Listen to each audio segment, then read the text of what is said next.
Sunan Muria beserta pengikutnya harus naik turun gunung yang jaraknya sekitar 750 meteran demi menyebarkan agama Islam ke berbagai wilayah. Tentunya fisiknya telah terlatih dan kuat.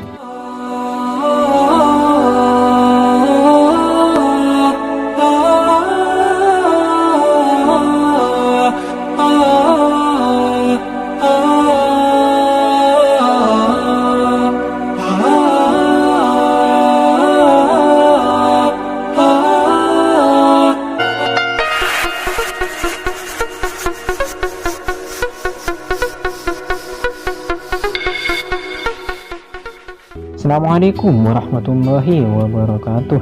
Kembali lagi di channel Kisah Menarik. Bagaimana kabarnya antum-antum semua? Semoga baik-baik saja. Kisah Dewi Roroyono serta bukti Sunan Muria yang sakti. Kisah ini yaitu kisah kesaktian Sunan Muria telah banyak diceritakan di dalam kisah pertarungannya sehingga memperoleh Dewi Roroyono sebagai istri. Suatu kisah Sunan Ngerang yang begitu disegani di desa Juwana mempunyai putri yakni Dewi Roroyono tengah berulang tahun di usianya yang ke-20. Ketika itu syukuran diadakan oleh Sunan Ngerang dengan mengundang saudara tetangga dan juga para muridnya.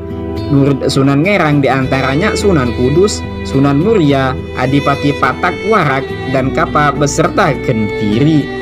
Saat semua tamu undangan sudah berkumpul, maka Dewi Roroyono serta Dewi Pujiwati, yaitu adiknya, keluar dengan membawa hidangan yang akan disuguhkan. Kedua wanita tersebut memang sangat cantik. Saat itu Adipati Patak Warak tidak bisa menjaga pandangannya sehingga tergoda oleh setan dengan memandangi Dewi Roroyono sampai-sampai tidak berkedip. Saat itu Adipati Patak Warak menggoda Dewi Roroyono dengan tindakan dan ucapan yang tak pantas, bahkan kurang ajar yang membuat Dewi Roroyono marah dan malu. Kemudian Dewi Roroyono pun sengaja menumpahkan minuman yang dibawanya ke pakaian Adipati Patak Warak sehingga membuat Patak Warak marah, lalu memberi sumpah kepada Dewi Roroyono dan bahkan ia juga hampir menamparnya. Akhirnya Dewi Roroyono segera masuk ke dalam kamarnya dengan menangis karena ia telah merasa malu atas tindakan dan ucapan Adipati Patak Warak. Yang kedua, usaha penculikan Dewi Roroyono. Saat malam syukuran telah selesai dan para tamu undangan pun sudah meninggalkan tempatnya, kecuali tamu jauh termasuk Adipati Patak Warak. Akan tetapi Adipati Patak Warak masih terbayang wajah Dewi Roroyono sehingga ia tidak bisa tidur. Akhirnya ia pun datang dengan mengendap-endap ke kamar Dewi Roroyono dan membiusnya menggunakan ilmu sihir. Adipati Patak Warak masuk melalui genteng kemudian membawa Dewi Roroyono lewat jendela untuk dibawa ke Mandalika, Kediri. Kemudian Sunan Ngerang mengetahui bahwa putrinya diculik oleh Adipati Patak Warak sehingga beliau membuat sayembara, yakni akan menjadikan penyelamat Dewi Roroyono sebagai saudara apabila ia perempuan. Sedangkan jika yang menyelamatkan adalah seorang laki-laki, maka akan menjodohkannya dengan Dewi Roroyono. Akan tetapi tak ada seorang pun yang berani menandingi Patak Warak yang sakti. Namun Sunan Muria tidak takut menghadapi Patak Warak, dan ketika tengah perjalanan beliau bertemu dengan Kapa dan Gentiri yang pulang lebih dulu. Yang selanjutnya penyelamatan Dewi Roroyono. Saat bertemu Kapa dan Gentiri, maka Sunan Muria menceritakan semuanya, dan karena mereka berdua sangat menghormati Sunan Muria, maka mereka ikut membantu dan menyuruh Sunan Muria untuk kembali saja ke Padepokan. Akhirnya Sunan Muria tak ingin berdebat panjang dan memutuskan memenuhi permintaan mereka. Akhirnya Kapa dan Gentiri berhasil membawa Dewi Roroyono atas bantuan seorang sakti mandraguna dari Pulau Sebapat, yakni Datuk Wiko Lodang. Kemudian Kapa dan Gentiri mengembalikan Dewi Roroyono ke ayahnya. Pada hari selanjutnya Sunan Muria ingin memastikan bahwa Kapa dan Gentiri berhasil membawa Dewi Roroyono, dan di tengah perjalanan bertemulah dengan Patak Warak dengan menunggangi kuda, dan Sunan Muria pun menghadangnya. yang selanjutnya tumbang Patak Warak oleh Sunan Muria. Sunan Muria bertanya kepada Adipati Patak Warak akan keberadaan Dewi Roroyono. Akan tetapi Adipati Patak Warak mengatakan bahwa Dewi Roroyono telah dibawa Kapa dan Ganitri, dan kini ia akan merebutnya lagi.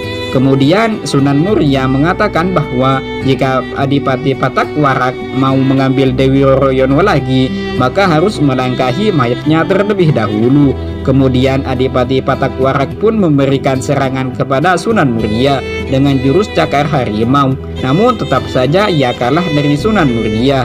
Karena Patak Warak kalah oleh Sunan Muria yang membuatnya tidak mampu berdiri dan bahkan berjalan, sedangkan Sunan Muria berjalan lagi ke Juwana yang disambut gembira oleh Sunan Ngerang. Kemudian Sunan Muria pun dijodohkan dengan anaknya, yakni Dewi Roroyono. Sedangkan hadiah untuk Kapa dan Ganitri berupa tanah di daerah Buntar, sehingga mereka berdua menjadi orang yang kaya raya. Rasa sesal Kapa dan Ganitri. Sepertinya Kapa dan Ganitri telah terpesona akan kecantikan Dewi Roroyono semenjak mereka merebutnya dari Patak Warak. Akhirnya mereka juga tidak bisa tidur nyenyak karena menyesali dahulu tentang pemberitahuan tawaran baik mereka untuk Sunan Muria.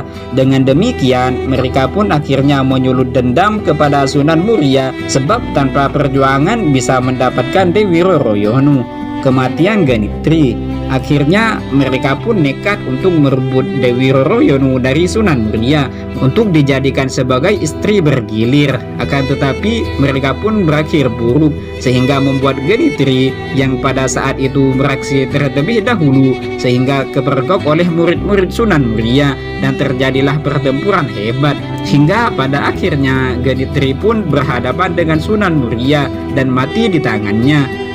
Penculikan Dewi Roroyono oleh Kapa. Akhirnya kematian Gayatri pun tersebar ke berbagai daerah yang membuat Kapa tak henti-hentinya menjalankan niatnya ke Sunan Muria. Ia datang secara diam-diam ketika malam hari. Saat itu tak ada yang mengetahuinya sebab Sunan Muria sendiri juga sedang berada di Demak Bintoro. Murid Sunan Muria yang menjaga Dewi Roroyono pun dibius oleh Kapa dan berhasil menculik Dewi Roroyono ke Pulau Seperapat. Sepulangnya Sunan Muria dari Demak Bintoro bermaksud juga untuk datang ke Pulau Seperapat menemui Datuk Wiku Lodang. Sunan Muria dengan Datuk Wiku Lodang diterima dengan baik oleh Datuk. Apalagi Datuk Wiku Lodang uang telah membantu merebut Dewi Roroyono dari Patak Warak dahulu.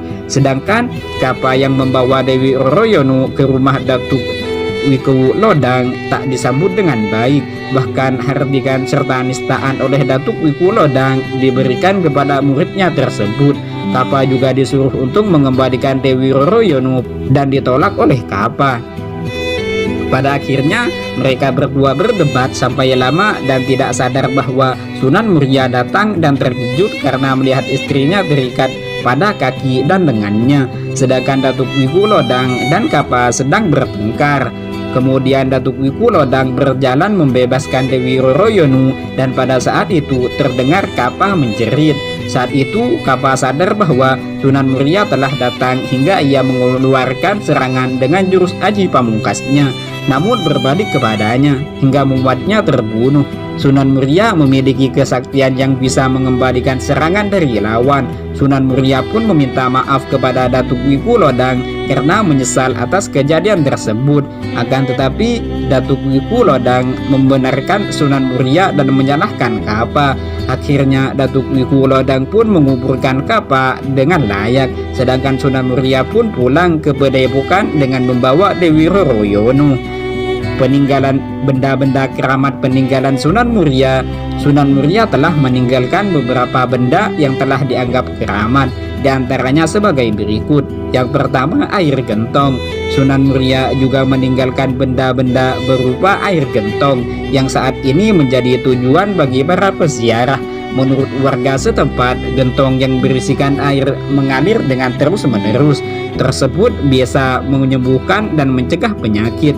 Selain itu juga orang-orang telah meyakini bahwa air tersebut bisa membersihkan jiwa serta baik bagi kecerdasan. Maka dari itu tak heran jika banyak para peziarah yang ingin menggunakan air gentong peninggalan Sunan Muria tersebut.